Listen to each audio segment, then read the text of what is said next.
नमस्कार। स्वागत है आपका न्यूज लॉन्चर में। मैं हूं अशोक वानखड़े, लेकर आया हूं आपका अपना कार्यक्रम द एक्सरे। एक खबर आई है और खबर अमेरिका से है और एक खबर भारत से है। सबसे पहले अपने देश की खबर पे चलते हैं। वायुसेना के पूर्व अध्यक्ष एयर चीफ मार्शल रिटायर्ड अरूप राहा ने शनिवार को एक संगोष्ठी में बोलते हुए कहा कि 12 जून को जो अहमदाबाद में 787 बोइंग ड्रीम लाइनर का जो दुर्घटना हुई, उसके लिए शब्द कम है शोक जताने के लिए। ये मानवीय आपदा है, बहुत बुरा हुआ। लेकिन उन्होंने कहा कि इसमें जो लोग इसमें कोई आतंकी साजिश या कुछ अंदरूनी खेल की बात कर रहे हैं, वो गलत लगता है। ये शुद्ध रूप से इंजन को पर्याप्त ऊर्जा नहीं मिलने के कारण या वो ऊर्जा का स्रोत कहीं बाधित होने के कारण विमान अपनी ऊंचाई नहीं पा पाया, जिसको थ्रस्ट कहते हैं। उसके कई कारण हो सकते हैं। ईंधन में मिलावट हो सकती है, सॉफ्टवेयर में गड़बड़ी हो सकती है, नियंत्रण प्रणालियों में गड़बड़ी हो सकती है, लेकिन तोड़फोड़ की आकांक्षा या बर्ड हिट, किसी पंछी का टकराने से ये हो नहीं सकता। ये बात अरूप राहा ने कही। उन्होंने कहा कि हमें इंतजार करना चाहिए डीजीसीए की रिपोर्ट का, लेकिन जितना मैं हवाई एविएशन को जानता हूं, हवाई प्रणाली को जानता हूं, इसमें कोई ना कोई इंजन में खराबी है। क्योंकि पायलट ने भी जो टावर से अंतिम बात की, उसने मेडे का जो संदेश भेजा, उसके पहले वो बार बार ये कह रहा था कि उसे थ्रस्ट नहीं मिल रहा है, उसको वो ताकत नहीं मिल रही है जिसको प्लेन को और ऊंचा उठाए। और इसी के बाद एक इमारत से टकरा गया और प्लेन में से एक को छोड़ के बाकी सभी दिवंगत हो गए। और जहां टकराया वहां अभी भी मौत का आंकड़ा बढ़ ही रहा है। लेकिन फिर यदि सभी लोग इंजन की खामियों की बात करते हैं, हमने बोइंग का मार्केट शेयर कितना है ये बताया। बोइंग का मार्केट शेयर 40% है और एक्सीडेंट में मार्केट शेयर सबसे ज्यादा है। एयरबस का मार्केट शेयर 60% है, लेकिन एक्सीडेंट में वो बहुत कम है। और खासकर ड्रीमलाइनर को लेके लगातार हमने इस पे कार्यक्रम भी किए हैं। लगातार ड्रीमलाइनर को लेकर विसल ब्लोअर, वहां के कंपनियों की इंजीनियर ने लगातार गुणवत्ता की कमी, पार्ट्स के साथ कॉम्प्रोमाइज और कई बातों पे अमेरिकन सरकार को लिखा। अमेरिका ने 2 इंक्वायरीज की, उसमें से एक विसल ब्लोअर की मृत्यु हुई। ये विसल ब्लोअर वही है कि जो सालों वहां इंजीनियर में क्वालिटी कंट्रोल का काम कर रहे थे। उनका ये कहना था कि इतनी डिमांड हो गई है ड्रीम लाइनर की, और ये ड्रीम लाइनर को जितने यूएसपी के तहत बेचा जा रहा है, वाइड बॉडी और इतने स्पीड के साथ और इतना हल्का विमान जिसका एवरेज भी अच्छा है, इसके चलते डिमांड ज़्यादा हो गई है। और डिमांड को पूरी करने का जो प्रेशर है, उससे कई जगह कॉम्प्रोमाइज़ होता है और ये लॉन्ग टर्म में ये ऐसे हादसे को जन्म देगा कि जो मानव इतिहास में खाली पोत देगा। अब एक रिपोर्ट हाथ में लगी है और उसके बाद समझ में आता है कि यह हादसा भारत में क्यों हुआ, अमेरिका में क्यों नहीं हुआ। काफ़ी लोगों से जब मेरी चर्चा भी होती है, जब बाहर जाता हूँ लोगों के बीच में, तब भी वो कहते हैं कि आप बार बार बोइंग को खराब कह रहे हो, लेकिन बाकी तो कई जगह अमेरिका में तो एक भी बोइंग ड्रीम लाइनर का क्रैश नहीं हुआ। यही क्यों होता है? अपने में ही कोई कमी होगी। अब उसका भी एक रिपोर्ट है अमेरिका से आई हुई। अमेरिका की एक एजेंसी की रिपोर्ट आई है और उस रिपोर्ट में बहुत गंभीर आरोप लगाए हैं। वो जो रिपोर्ट है वो है अमेरिकन प्रॉस्पेक्ट्स। इसमें जो चीजें बताई है, क्योंकि भारत में हुए हादसे के बाद 12 जून के फिर से एक बार पुरानी रिपोर्ट्स के तहत, पुराने जो दावे किए थे विसल ब्लोअर्स के, उसके तहत फिर से सवाल उठ रहे हैं। उस रिपोर्ट ने जो बताया वो देख के रोंगटे खड़े हो गए और पता पड़ता है कि भारत के साथ कितना कैसा व्यवहार होता है जब बड़े बड़े व्यापारी हित साधे जाते हैं। हमने पहले ही बताया कि बोइंग खरीदना, ड्रीमलाइनर खरीदना, ये पॉलिटिकल डिसीजन था। ये प्रफुल्ल पटेल जब यूपीए में मंत्री बने, यूपीए में शरद पवार की पार्टी बहुत बड़ा घटक दल थी और उन्होंने बनते ही 28 विमानों की जगह पे 68 विमान खरीदा गए और इस 68 में जो 40 विमान बढ़ाए, उस 40 में 27 ड्रीमलाइनर थे। तब भी बहुत आरोप लगे थे। उसके बाद सुप्रीम कोर्ट के आदेशानुसार उन पे सीबीआई इंक्वायरी भी हो रही थी, लेकिन जब सीबीआई इंक्वायरी चल रही थी, प्रफुल्ल पटेल बीजेपी का हाथ पकड़ लिए और फिर इंक्वायरी की क्लोजर रिपोर्ट हो गई, मानो उसने कुछ किया ही नहीं। बीजेपी के भी नेता जो निर्लज्जता से पहले आरोप लगा रहे थे, आज निर्लज्जता से प्रफुल्ल पटेल की जय जयकार कर रहे हैं।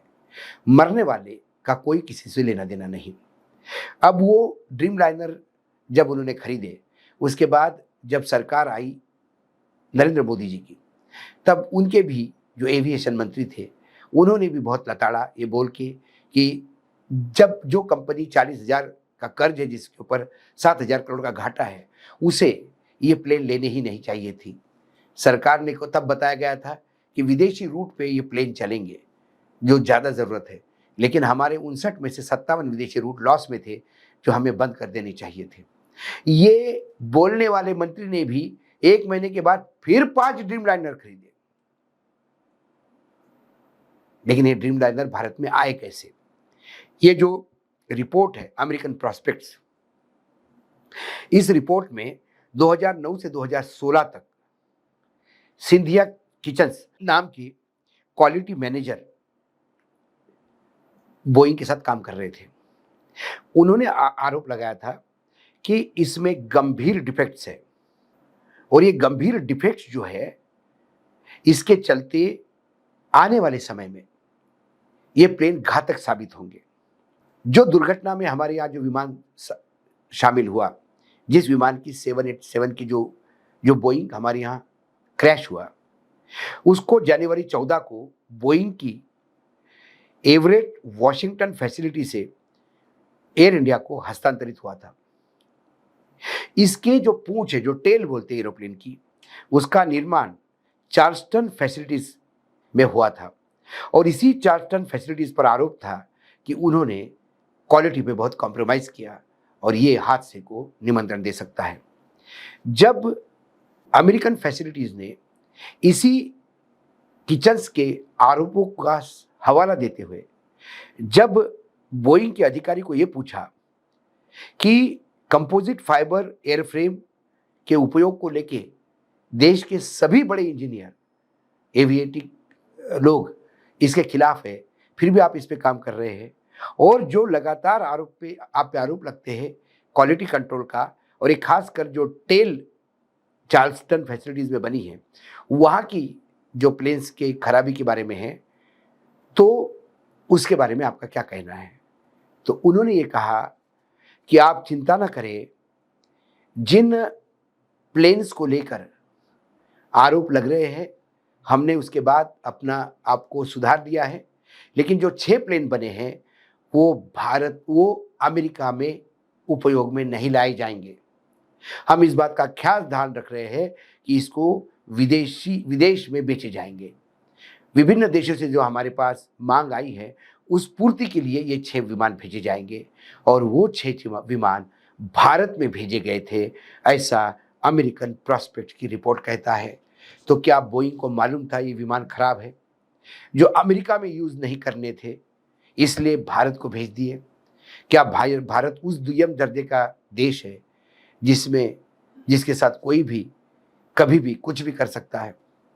भारत एक प्रगतिशील देश था, भारत की एक विश्व में अपनी पहचान थी, लेकिन फिर हमारे देश में जो सरकारें आई, उन्होंने अपने निजी उद्योगपति मित्र को मदद करने के लिए, अमेरिका के डेलीगेशन को खुश करने के लिए बोइंग के सौदे किए, चाहे अपाची हेलीकॉप्टर खरीदो या फिर ड्रीमलाइनर खरीदो।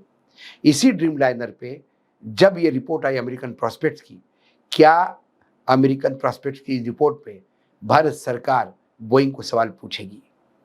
कई लोग कहेंगे कि ये रिपोर्ट क्या है, लेकिन जो विसल ब्लोअर है, वहाँ पे जब ये रिपोर्टें छपी तो इस रिपोर्ट को लेकर अमेरिकन सरकार ने बाकायदा इंक्वायरी ऑर्डर कर दी।